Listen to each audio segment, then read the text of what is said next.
Rather than outline quilt closely spaced shapes individually, continue the quilting line from one shape to the next.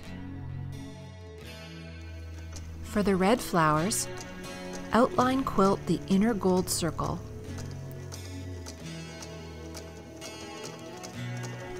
Then follow around the edges of the 4 red petal shapes.